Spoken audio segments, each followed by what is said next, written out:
Hello guys, today I'm going to tell you about that B3 base token.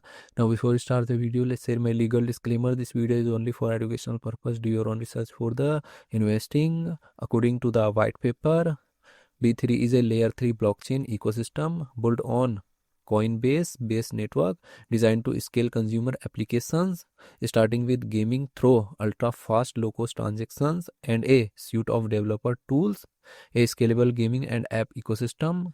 It provides the infrastructure and tools for developers to build and launch high performance on chain games and consumer applications. Layer 3 architecture on Base.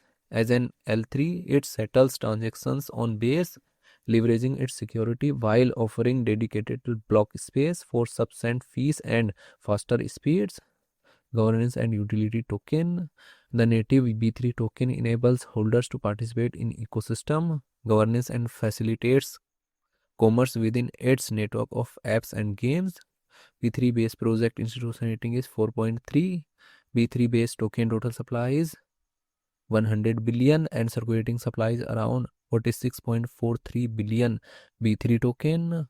B3 token is listed on popular centralized exchanges like Coinbase, Binance Alpha, KuCoin, and other exchanges.